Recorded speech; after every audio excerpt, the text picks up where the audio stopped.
जिससे राजा डरता है, भिखारी डरता है, पूरी दुनिया डरती है, मृत्यु। लेकिन अगर मृत्यु का भी कोई स्वामी हो तो उज्जैन का महाकाल मंदिर इसी सवाल का जवाब माना जाता है। कहते हैं इस नगरी का राजा कोई इंसान नहीं है।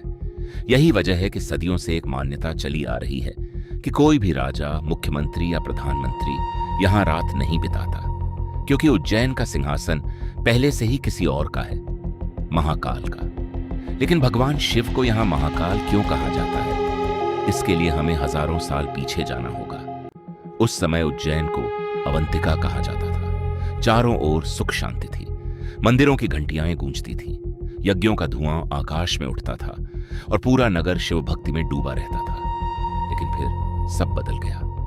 दूषण नाम का एक क्रूर राक्षस अवंतिका पहुंचा। उसने ऐसा आतंक फैलाया कि ऋषियों के आश्रम उजाड़ दिए गए, यज्ञ रुक गए और पूरी नगरी भय के साए में जीने लगी। धीरे धीरे लोगों के दिलों में एक ही चीज बची, डर। जब लोगों को लगा कि अब उन्हें बचाने वाला कोई नहीं है, तब वे एक शिव भक्त ब्राह्मण के पास पहुंचे। सबने रोते हुए पूछा, अब क्या करें? ब्राह्मण ने शांत स्वर में केवल इतना कहा, जब सब रास्ते बंद हो जाए तब शिव का द्वार खुलता है। इसके बाद पूरा नगर एक ही आस लेकर प्रार्थना में बैठ गया। उधर दूषण अपनी सेना लेकर उनकी आखिरी उम्मीद को भी कुचलने के लिए आगे बढ़ रहा था। और तभी धरती कांपने लगी। ऐसा लगा जैसे धरती के भीतर कोई विशाल शक्ति जाग उठी हो। अचानक भूमि फटी, एक दिव्य प्रकाश फूटा और उसी प्रकाश से भगवान शिव प्रकट हुए। लेकिन इस बार कैलाश वाले भोलेनाथ नहीं, इस बार वे अपने रौद्र रूप में थे, महाकाल के रूप में।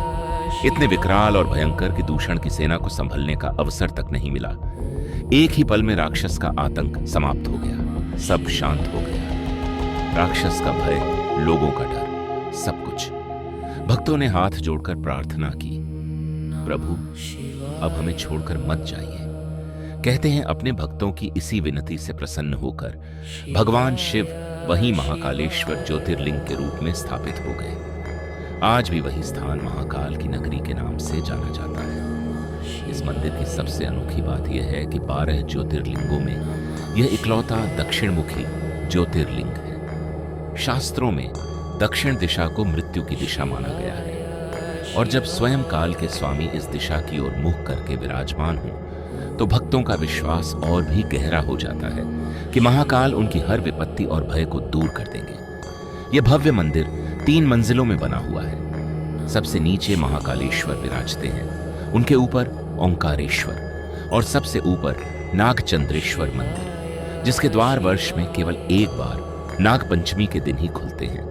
लेकिन महाकाल की पहचान केवल इस मंदिर से नहीं है। महाकाल की आत्मा बसती है यहाँ की विश्व प्रसिद्ध भस्म आरती में। सुबह के 4 बजे जब अधिकांश लोग गहरी नींद में होते हैं, तब बाबा महाकाल का श्रृंगार भस्म से किया जाता है। क्यों? क्योंकि भस्म हमें एक ऐसा सत्य याद दिलाती है जिसे हम अक्सर भूल जाते हैं। एक दिन यह शरीर, नाम, धन, यह अहंकार सब कुछ मिट्टी में मिल जाना है। और शायद यही कारण है कि लोग महाकाल के दरबार में कुछ मांगने नहीं, खुद को सौंपने आते हैं। जब गर्भगृह में डमरू बजते हैं, घंटियां गूंजती हैं, हर हर महादेव का जय घोष उठता है और पुजारियों के मंत्रों से पूरा वातावरण भक्तिमय हो जाता है, तब ऐसा लगता है जैसे आपके सारे दुख और सारी चिंताएं इस विशाल ब्रह्मांड के सामने बहुत छोटी हैं। शायद महाकाल की कथा केवल एक मंदिर की कथा नहीं है, यह उस कड़वे सच की कहानी है जिससे हम रोज भागते हैं। समय सबको बदल देता है, लेकिन जो समय का भी स्वामी है वही महाकाल है। कहते हैं अकाल मृत्यु, वो मरे जो काम करे चंडाल का, काल उसका क्या बिगाड़े जो भक्त हो महाकाल का। अगर आप कभी महाकाल के दरबार गए हैं तो अपना अनुभव कमेंट्स में जरूर शेयर करें। और अगर बाबा महाकाल की यह कथा आपके दिल को छू गई हो तो मंदिर कथा को सब्सक्राइब करना मत भूलिएगा। मिलते हैं अगले वीडियो में एक और पावन धाम की कथा के साथ। जय श्री महाकाल।